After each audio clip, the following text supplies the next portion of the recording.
Hello everyone, Big Seven here, bringing you some more NFL Draftstars content. Today I'm going to go through the main slate for Week 2. 50,000 in the prize pool, just under 5,000 if any of us win it. Hopefully it is me that takes the top prize, but if not, hopefully it is one of you guys. So heading swiftly over to the swap section. And you can use this swap section in game. I haven't been through this, but if you had, say, someone in the late slate that is unexpectedly inactive, you are able to swap them out to someone cheaper.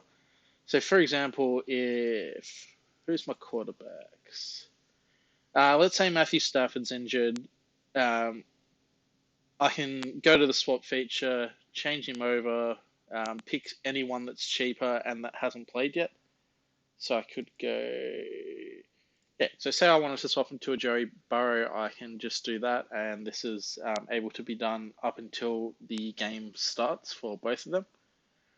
You do lose that salary and you don't get it back, but it is a handy feature if you need to do so.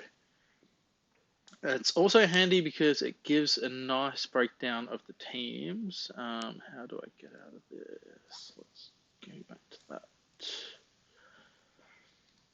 Yeah, it gives a handy breakdown of all the players that I've selected. As you can see here, I've gone pretty heavy on the Washington-Detroit game. The total on that when I looked was about 48 and a half. I think this can easily go overs. Detroit gave up 38 points, I think, last game and scored 35 themselves. Washington scored 28 points and gave up 22. So this is a game that I'm really looking to target a lot because Carson Wentz comes in at a discount. He's a gunslinger, so he could do what he did last week, throw for 4 touchdowns, 2 interceptions, and he still puts up a 30 scoreline. And also there's a lot of weapons in this game to pair him with. You've got Terry McLaurin, who's criminally underpriced. Curtis Samuel, who Washington have always thought of as a prospect, but he tends to be injured more often than not. He also comes in at value, and he's getting some touches in the backfield as well. And then on the other side of the matchup, you can go for Amon-Ra St. Brown, who people were talking up as a wide receiver 1. At his price point, he's more priced as a low-end wide receiver 2, so there's value there. There's also Deandre Swift, who you can go with in that same matchup. He put up a big stat line last week, only scoring 1 touchdown. It could definitely have been more. And you've also got TJ Hawkinson for that other receiving option for Detroit. And for Washington as well, you can even throw in some Jahan Dotson, who didn't get a ton of targets last week, but scored a couple in the end zone. So, yeah, with the high scoring total, with the amount of value that you can get on this matchup, I'm really looking to target this game pretty aggressively. And I think it will be a bit differential as well. I mean, Washington and Detroit aren't the most sexy teams. The one with the highest matchup, the highest total on the slate is Arizona and Vegas, which is about 51.5. But I've opted to fade away from that. I don't think it's a bad option, but I've just decided that I like the other options more, and happy to be a bit more differential. So I've got 5 of Joe Burrow. He comes in underpriced himself, and you can also pair him with Jamal Chase, who I rate as probably top 3, top 4 wide receiver this year. And he's around 16K, but the 2 of them paired together, I think in future weeks you could see that pair being like combined 32,000 compared to like 29,000 that it comes in for this week.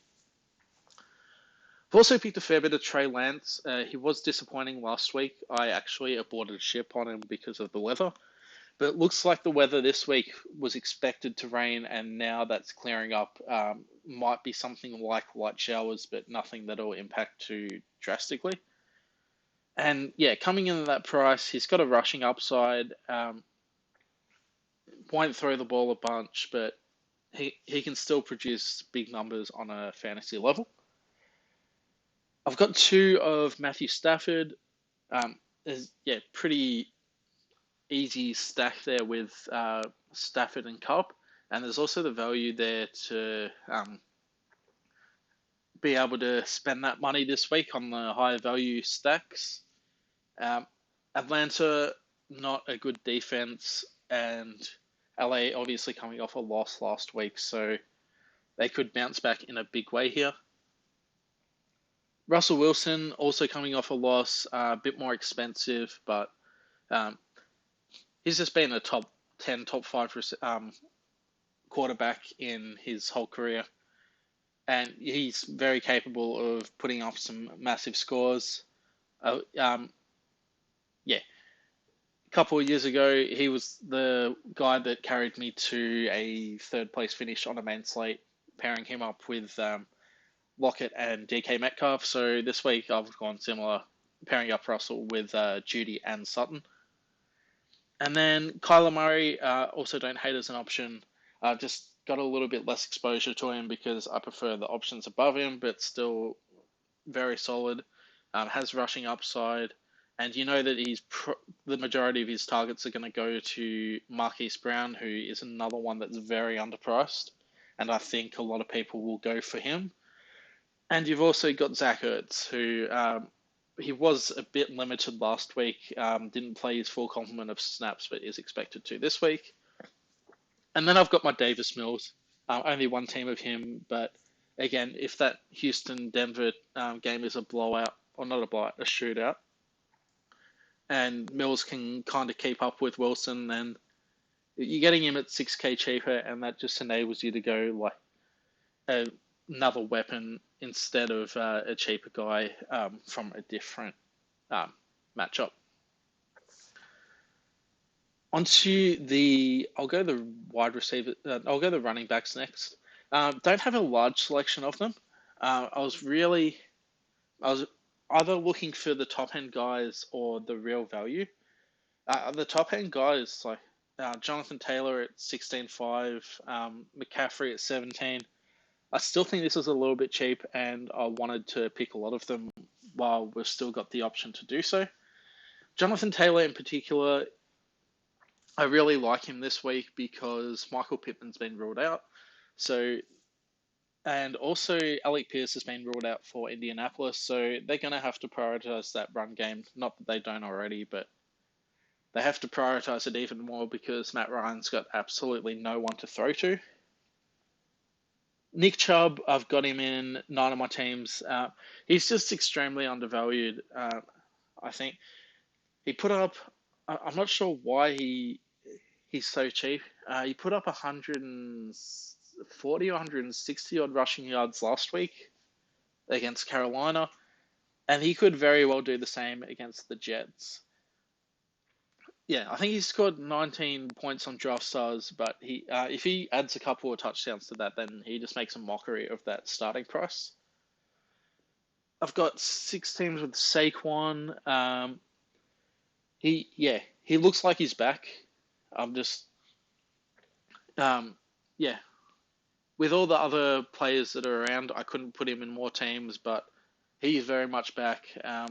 Definitely like him as an option. And yeah, Carolina just gave up a ton of rushing yards to Nick Chubb, so hopefully they do the same for Saquon. Now I've got, have I got Cordarelle in the flex? Yeah, I've got Cordarelle in 1 flex spot as well as 5 running back slots. He's just, last week there was a bit of a doubt over what kind of role he would have with Damian Williams supposed to be also in that backfield. Damian Williams has just been put on IR, so this is very much Cordarelle's backfield. I've only got 5 teams of him. In another week, I might have 15 of them, but there's just so much other value on this slate. And so I've got 6 of them. I forgot about my flex one.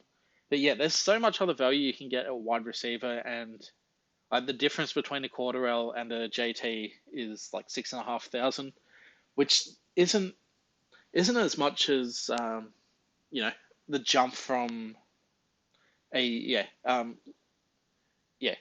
jump isn't as much as it probably should be, all things considered. So I do really like Cordarelle. I opted to go other value in the wide receiver position, which you'll see shortly.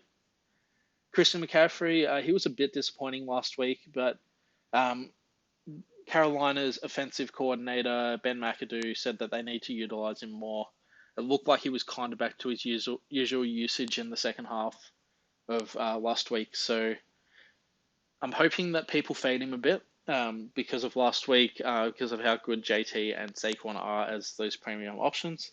So I've opted to put him in 5 of my teams. Might even be 6. I might have him in a flex spot. Yeah, I do. Yeah, so I've got him in 6 teams. I think he's a differential play from Saquon and JT. I think they'll be the 2 preferred premium options, but McCaffrey is just as capable of putting up big numbers as those guys are. Then I've got a couple of Daryl Henderson. Again, another week, and this definitely would be in more teams, but there's just so much value elsewhere. He did get the majority of the snaps for the Rams running backs last week. There is a small doubt whether he gets that same kind of role, or if Akers is going to come back and slowly eat into his role, or if Akers just comes back and has 30-40% of snaps. So I think Daryl Henderson is a really good option. It's a soft matchup against Atlanta as well. But yeah, just so much value in the running back position this week that I've only got him in 2 teams, or I've got him in a couple more actually. I've got him in 4 teams because I've got some of them in the flex.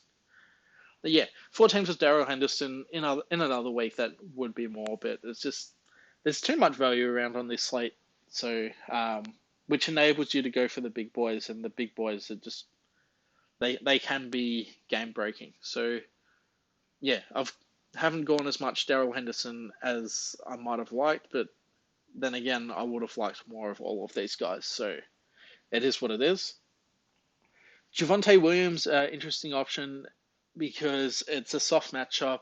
He put up a decent score last week without finding the end zone, but that was also complemented by a lot of receptions, which I don't think are going to come this week, but the touchdowns might. So yeah, he's a cheaper option, and yeah, but capable of putting up a big score. And yeah, the last guy is Joe Mixon. He's a step down from those premium options, but I'm interested to see what he does this year. The main knock on Mixon in previous years is that his rushing work has been good, but he hasn't been involved in the receiving game. Last week he got 7 receptions. I'm not sure if that was by design or not. And also, his score last week was inflated because that game went to overtime. But he's still someone that I'm keen to see how he does. Someone that can definitely perform at a lower price and probably at a bit of a pod. Onto the wide receivers. Couple of guys that jump out at the top. Terry McLaurin, obviously a lot of those are in Washington stacks, but at 10,600, I think he's a couple of grand under what he should be. I think last year he would be floating between the 11.5 and 12.5 price range, and now he's lower in price with a quarterback that will throw more touchdowns and more passes to him. But he just seems way too cheap, and that'll be a theme with most of these guys that are on the list. He's just a good value play, but also a good stack play. I've got a lot of Jarvis Landry. I don't understand what happened with the pricing here, because he wasn't basement price last week, and then he put up about 15 odd points last week, and now he just goes down to basement. He's the number 2 wide receiver in that offense, which granted might not be one of the best offenses, but it still should be in around mid-range. Bucks is a tough matchup, but at 6K, Jarvis doesn't really need to do a lot to outperform that price tag. If he had something like 4 receptions, 50 yards, then that would be more than break even. And yeah, he's very capable of doing that. And then the next two guys, I've got a lot of mainly because they're in stacks. Curtis Samuel, who had a prominent role in the Washington offense last week, and I expect that to happen this week. And then Amon-Ra St. Brown, people are talking him up as a wide receiver one. He could be around that kind of level. And so if he is 11,500, it's just a pretty big discount to take. And yeah, because of the value on Terry and Amon-Ra, that's kind of what's driven me towards those Washington stacks. I didn't pick any Deandre Swift, but I do think he's a fine option. And then Jamal Chase, it says 5 there, but I've also got him in a ton of flex spots because he plays in the late matchup. And yeah, I think Jamar is going to be one of those top 3, top 4 wide receivers, but he isn't priced like it at the moment. Got Cooper Kupp on the same slate that's $2,500 more than him, and Jamar Chase put up 30 points last week, and he had 2 touchdowns that were almost there. There was one that actually should have been ruled a touchdown but wasn't, and then there was one where he failed to put his second foot inside the line. And so yeah, he's more than capable of these 30, 40 bombs. I really love this play, and I've got him in 10 teams. Devonte Adams, he was force-fed last week. I wish I had him in more teams because I've only got him in 4 teams. It's the highest slated matchup in terms of total points, and yeah, he was force-fed last week. Should be Derek Carr's number 1 target. I really like him as an option. Zay Jones is probably my favorite cheap option aside from Jarvis Landry. I've got him in a few flex spots as well. Yeah, so I've got 4 teams of him in total. He looks to be Trevor Lawrence's second favorite target. Got 6 receptions last week. I think it was about 9 targets, and some of those were in the end zone, but he didn't get a touchdown. So there is definitely... yeah, so at that price, if he does something similar to last week, he's underpriced. But if he does something similar to last week and scores a touchdown as well, then he is making me bank. Cooper Kupp, he's always a solid option. I've only got him in 3 teams, and that's mainly just because Jamal Chase comes in a bit cheaper, and also Devonte Adams comes in a bit cheaper. So I've got him in my 2 stacks, obviously, and 1 as standalone option. He's still just a really solid option and capable of breaking the slate open. I've just elected to go for guys that are a little bit cheaper but also have the same ability. Definitely don't hate him at all. Cortland Sutton, I've only really got him in my stacks, which is 2 Denver stacks, 1 Houston stack. Yeah, a lot of hype around him preseason. What didn't perform as well as you would have hoped in week 1, but it was still a solid performance, and there is scope to grow on that. Deebo Samuel, I've got him paired in my San Fran stacks. Yeah, if you're going based off last year, then he is underpriced. And yeah, I think with Elijah Mitchell going down, that also leaves more rushing work for Deebo. He's another one I would like to have more of if I could, but there's just too many good options this week. Tyler Boyd, he's exclusively in my Cincinnati stacks. If T. Higgins was to be inactive, which there was some chatter about, but it seems like he won't be, then Tyler Boyd just becomes a really solid option at 8,200. But at that price, I think he's just a stack option only. Brandon Cooks always goes under the radar. Only $11,000, but he's always a top 20 wide receiver, capable of big weeks. I think he scored about 18 last week without not getting into the end zone. So there is a chance that Brandon Cooks vastly outperforms his price point, and especially if that Denver-Houston game ends up being a shootout. Allen Robinson, I think I've got him in a flex spot as well. yeah, he was another one that was touted to do well in preseason. A move from the struggling Bears to the Rams was supposed to help him. But yeah, he put up a poor week one. It looked like Stafford wasn't really looking for him. But I'm willing to put that down to probably Stafford not getting a preseason or much of a preseason with Allen Robinson. So they might not have built up that chemistry yet. Another week of practice hopefully does wonders, and hopefully Allen Robinson can outperform the price tag. Marquis Brown, I've got him in a few flex spots as well.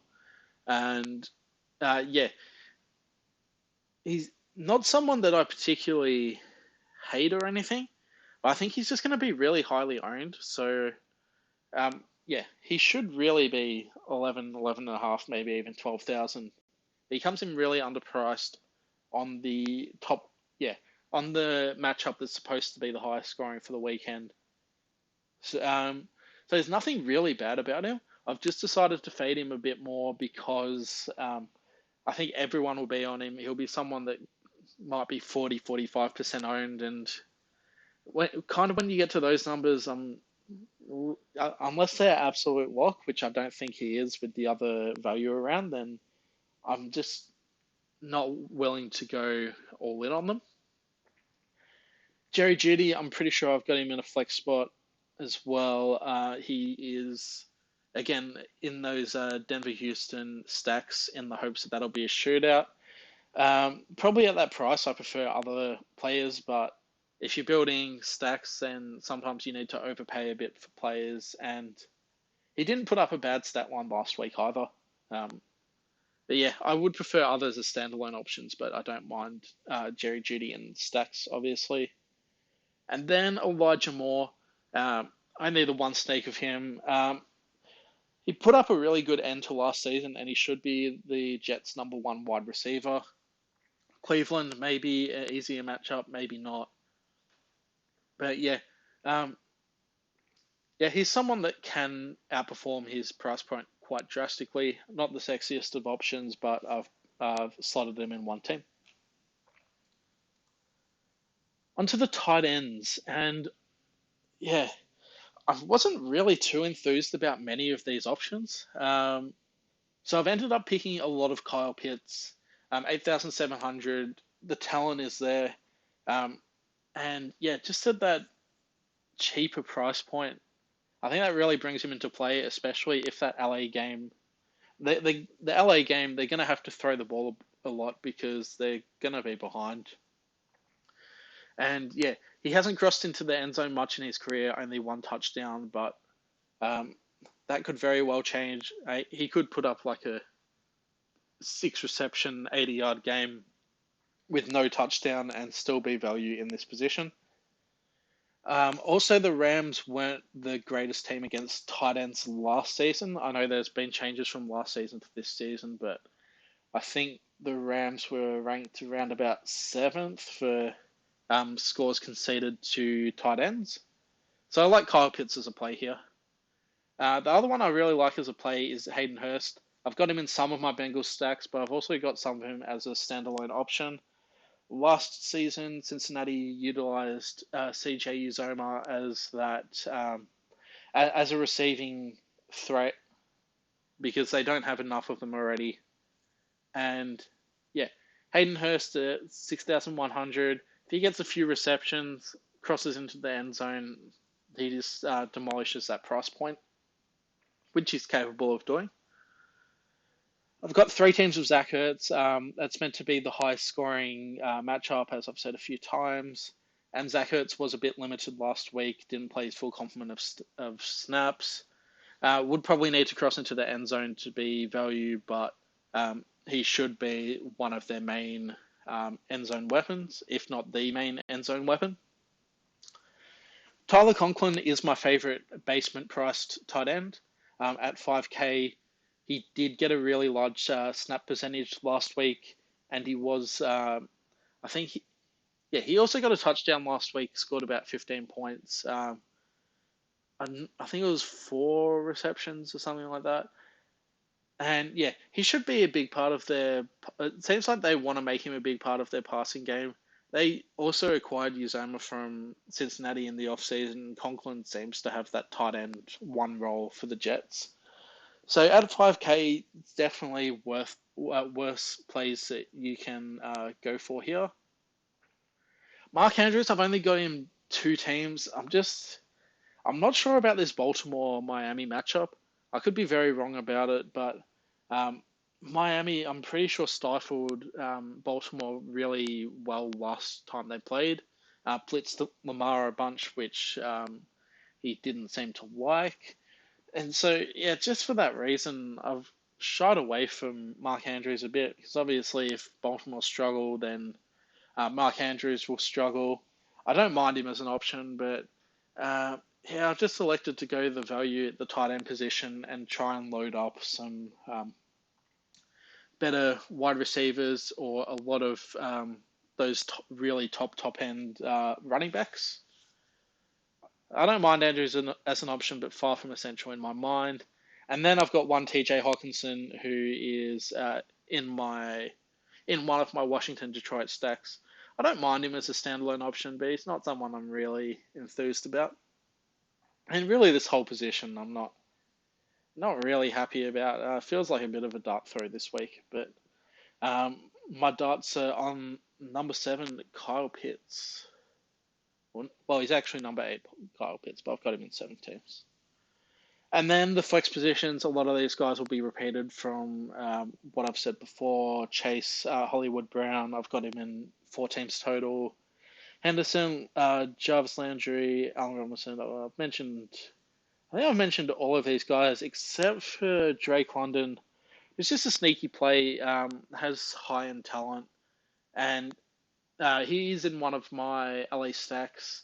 If that game ends up being a shootout and Mariota can somehow keep up with Stafford, then it gives London the chance to put up a big stat line, and I think he will definitely be under the radar this week.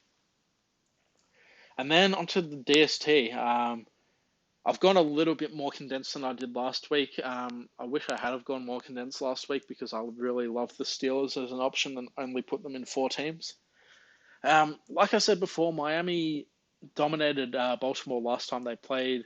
Their defense, I think, is very underrated. Could get some sacks. Definitely have the weapons to get some picks. And it's mainly just that lower price point that's swayed me to put a lot of them in.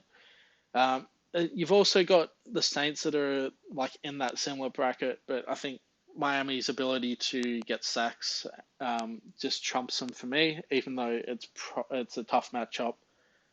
Tough matchup doesn't really. I don't really mind a tough matchup as long as the defense are getting sacks and have chances to get pick sixes or fumble recoveries or yeah, as long as they have a chance to hit their ceiling, then I don't mind them as an option. The Bucks, I've got them in 5 teams. They've been one of the top defenses for a couple of years now.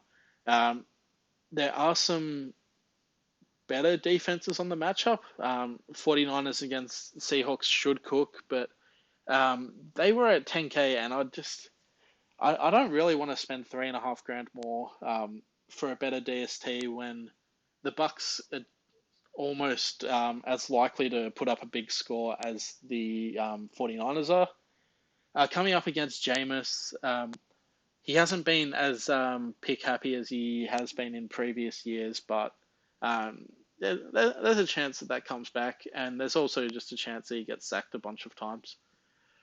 The Browns against the Jets, they've got one of the better pass rushers in Myles Garrett. And yeah, the Jets have been pretty. I think, yeah, the Jets have lost a couple of pieces of their offensive line. So that should make things a bit easier for the Browns. And yeah, I think they're capable of racking up the sacks. Pittsburgh, I did like them last week. They lost a major piece in TJ Watt, who accounted for about 40% of the Steelers' sacks last year.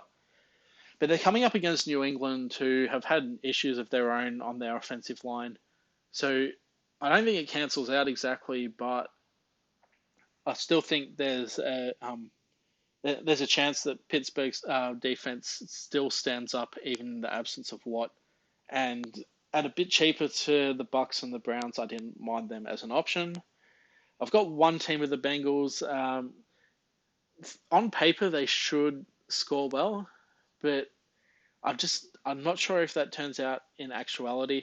A lot of people are betting against Cooper Rush if you are picking the defense, but Cooper Rush wasn't too bad last year.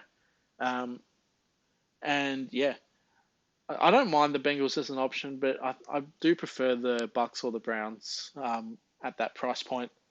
But I did want to pick one of them just in case Cooper Rush does have a mare and they do manage to pop off.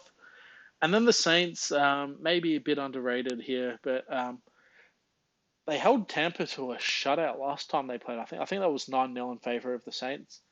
Probably doesn't happen again, but yeah, I've got them just in case it does. Divisional matchup, so theoretically it should be tight. Doesn't mean it will be. So yeah, that pretty much covers off all the players and teams I've picked. I might just go quickly through the other options that are in play, but I didn't manage to get to in my teams. So quarterback, obviously can pick some Lamar if you think that game's going to be a blowout, not a blowout, a shootout, which it could be. They should be two good offenses in that game. I'm just not sure if the offense dominates the defense. Kyler Murray, Derek Carr, all in play. Didn't really like any of these lower guys. Yeah, I think I got most of the quarterbacks that I really wanted to get. Running backs, I wanted to pick more Joe Mixon. Wasn't able to get there. Swift is fine, obviously. Fournette questionable, but Bucks should lean on him a bit. James Conner, not the most efficient runner, but it's a high-scoring matchup, and he could find the end zone a couple of times. Who else is there? Travis Etienne, maybe. It seems like a 50-50 split between him and Robinson, so I'm avoiding for now. Rex Burkhead should be the main back in Houston, but it's hard to see them getting out in front and utilizing Rex as a rusher a lot. Still could be value at that price. Naim Heinz, another one that Indianapolis will probably have to lean on a bunch with the absences of Pittman and Alec Pierce. He's definitely an option, but Cordarelle for 1,500 more, I'm still just smashing him a bunch. Wide receivers, CD Lamb's just a no. I don't want to take the risk with Cooper Rush at quarterback. Tyreek Hill, if you want to Miami stack it, is fine. T. Higgins questionable, but expected to play. I've just opted to go a bunch of Jamal Chase because he's only $2,500 more. Michael Thomas in play, put out a big score last week. Could do the same again. I think I've gone through the rest. Julia Jones is another one that's interesting. Just depends who ends up playing out of the Bucks. I know that Godwin's already been ruled out. If another one of these guys was to be ruled out of Evans, Jones, and Gage, then it gives the other two a bit more value, and I wouldn't mind slotting them in. But if all three are going to play, then I think they're they're pretty fairly priced, I think, for this matchup. Who else is there? Brandon Ayuk. He's an interesting option. Just depends if Trey Lance utilizes him or not. Drake London, mentioned him before, could be a sneaky play. Paris Campbell expected to be the number one wide receiver at Indianapolis. I just don't know how much they throw the ball now with Pittman and Pierce out. And if they manage, or if they decide to lean on some other guys that are less known, who else have they got? Ashton Dolan, they've used him in the past. if Jarvis Landry wasn't on the slot, then he'd probably be an option. He probably still is an option if you want to go different to Landry. Other cheap wide receivers.